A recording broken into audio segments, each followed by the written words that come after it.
Hello students, welcome back to my YouTube channel. आज के video में हम बिजनेस एथिक्स में डिस्कस करेंगे हमारे यूनिट फर्स्ट का न्यू टॉपिक जो कि है आपका वैल्यूज़। ठीक है, तो आज हम डिस्कस करेंगे इंट्रोडक्शन टू वैल्यूज़। वैल्यूज़ क्या होती है? एक वैल्यू को डिफाइन किया जा सकता है, ये कॉन्सेप्ट है आपका डिज़ायरेबल, आपका इच्छित कंसेप्ट है और इंटरनलाइज्ड क्राइटेरियन है, या फिर स्टैंडर्ड ऑफ इवैल्यूएशन है एक पर्सन का जो पोजेसेस करता है। ठीक है, तो वैल्यूज में be defined as a concept of desirable and internalised criterion और standard of evaluation.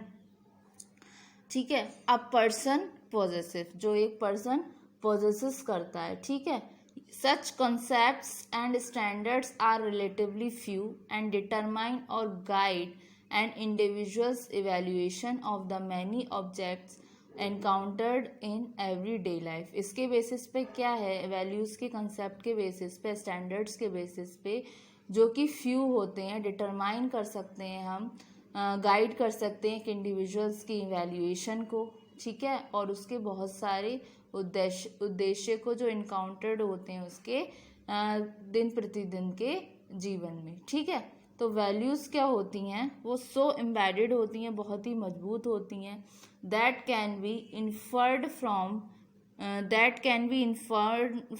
From peoples behaviour and their perception. जो कि कहाँ से आती हैं? पीपल के बिहेवियर से और उसके परसेप्शन से, उसके पर्सनालिटी से और उसके मोटिवेशन से। ठीक है, they generally influence their behaviour, जो कि इन्फ्लुएंस करती है बिहेवियर को। वैल्यूज़ आर रिलेटिवली स्टेबल, ये क्या होती हैं? स्थिर होती हैं वैल्यूज़। ठीक है, this is because of the way in which they are originally learned. ये इसीलिए क्योंकि जिस तरीके से ये सीखी गई हैं। जैसे कि ये डायग्राम, ये छोटा सा बॉक्सेस के थ्रू पहले क्या हो रहा है, वैल्यू शेप हो रही है। जैसे कि एग्जाम्पल के लिए मैं लेती हूँ, जब बच्चा छोटा होता है अपने घर में, जब बहुत छोटा बच्चा होता है, जब वो थोड़ा थोड़ा बोलना या चलना फिरना सीखता है, ठीक है, तो वो अपने घर में आसपास चीज़ों को देखता है, तो उससे क्या है, उसमें वैल्यू शेप हो रही है। यानी कि जो उसके दादा दादी या उसके पेरेंट्स उसको सिखा रहे हैं,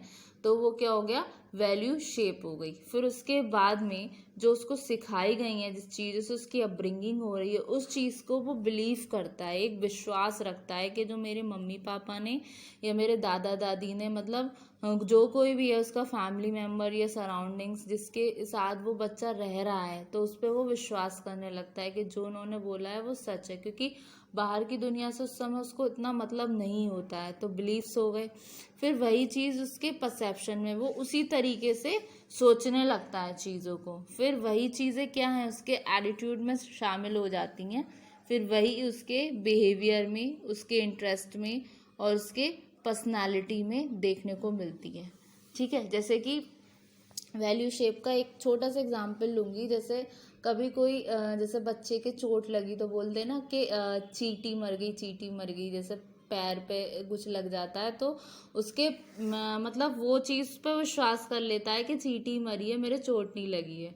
फिर उसके बाद वो उसके परसेप्शन में हो जाती है। नेक्स्ट टाइम एटीट्यूड में कैसे आएगी, उसके इंटरेस्ट और बिहेवियर में कैसे आएगी, जब वो गिरेगा ना, जब उसके चोट लगेगी तो खुद ही वो अपने पैर को चलाने लगेगा कि चींटी मर गई। तो इस तरीके से छोटा सा एग्जाम्पल था, इसके थ्रू मतलब वैल्यूज़ ऐसे आ रही हैं। तो वैल्यूज़ में क्या है, जैसे बचपन में जैसे हमारे घर में कोई फेस्टिवल्स होते हैं या हमारे यहाँ कोई रिचुअल्स ऐसा है जो कहीं और फॉलो नहीं हो रहा, तो वो हमें कैसे पता चलता है, जब हमें बताया जाता है। तो वैल्यू ने शेप लेनी शुरू करी, हम धीरे धीरे उस चीज़ पर विश्वास करने लगे।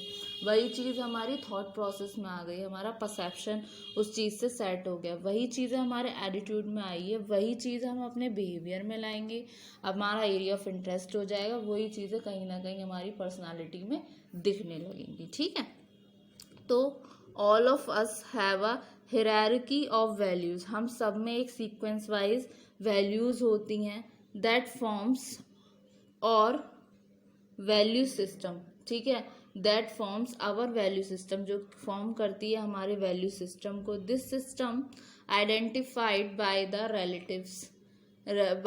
रिलेटिव इम्पोर्टेंस ये सिस्टम आइडेंटिफाई होता है रिलेटिव इम्पोर्टेंस के द्वारा। We assign to such values, हम असाइन करते हैं इस तरीके की value as freedom, self respect, honesty, obedience, equality and so on. ठीक है, तो इसका एक डेफिनेशन है जो स्टीफन पी रोबिन्स ने दिया है। वो बोलते हैं वैल्यूज़ आर स्पेसिफाइड, वैल्यूज़ क्या है, स्पेसिफाइड हैं, मोड ऑफ कंडक्ट हैं और एंड स्टेट हैं एग्जिस्टेंस के।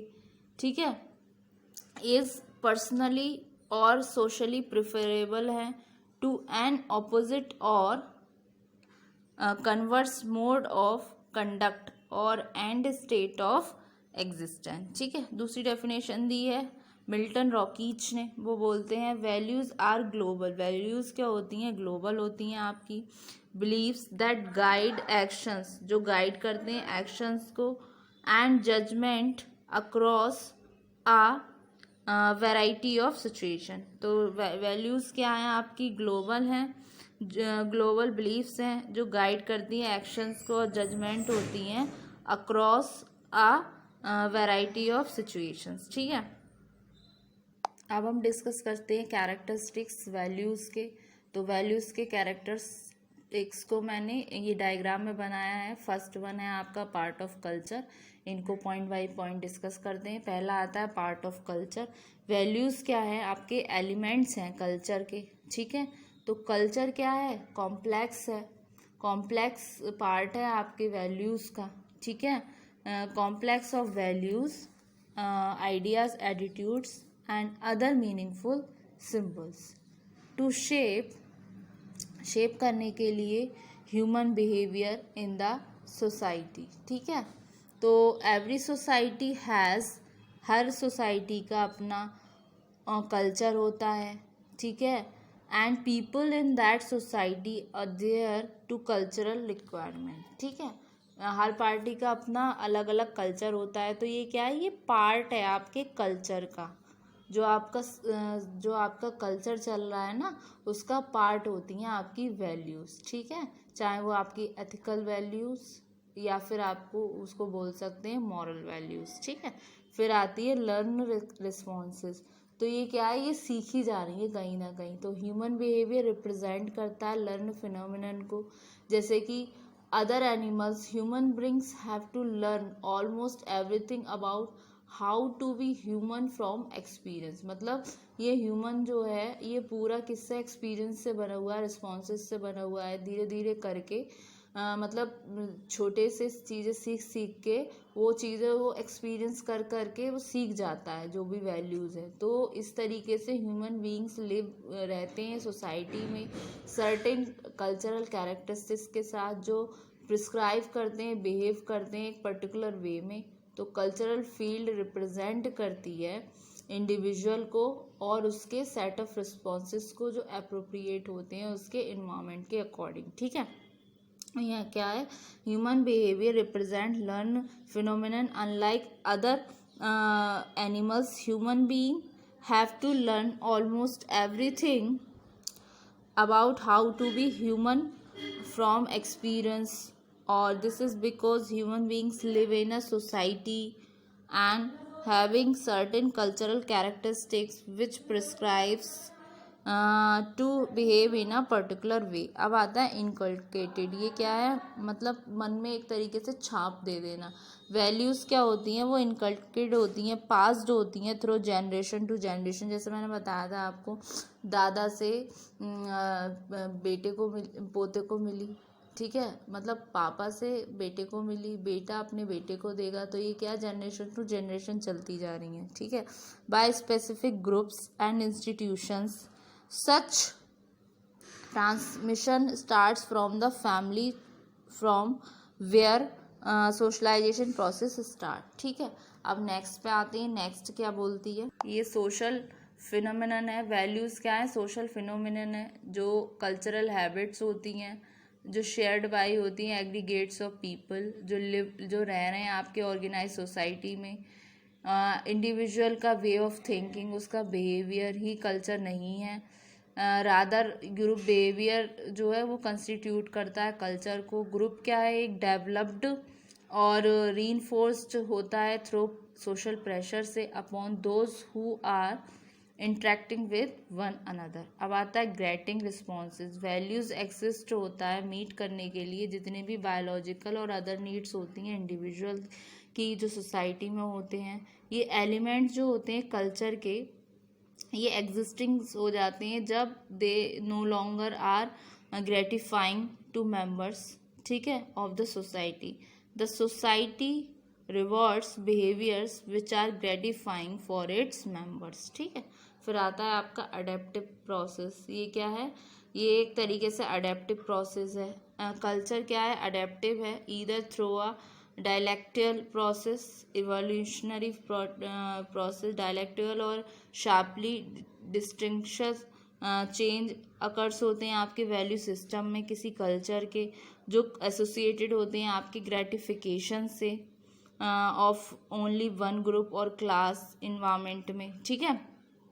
तो in such a case other classes of the society reject the logic of the value. जो दूसरी सोसाइटीज़ होती हैं क्लासेस की, वो मतलब रिजेक्ट कर देती हैं लॉजिक को वैल्यू सिस्टम के और रिप्लेस करती हैं इसको एक न्यू वैल्यू सिस्टम से। तो इस तरीके से सच एज थ्रू रिवॉल्यूशन और other methods in the evolutionary process change जो होता है अकर होता है स्लोली होता है और ग्रेजुअल प्रोसेस है, लेकिन ये बट नॉट थ्रू रिवॉल्यूशनरी। तो स्टूडेंट्स, आज के वीडियो में मैंने आपको कंसेप्ट ऑफ वैल्यू का कंसेप्ट समझा दिया और इसके कैरेक्टरिस्टिक्स समझा दिए। तो होप सो स्टूडेंट आपको ये वाला लेक्चर अच्छे से समझ आया होगा और आशा करती हूँ आपको ये समझ आया होगा। थैंक यू वेरी मच, ठीक है। और इसी टॉपिक को अभी हम और कंटिन्यू करेंगे अपनी नेक्स्ट क्लास में भी, ठीक। Thank you very much.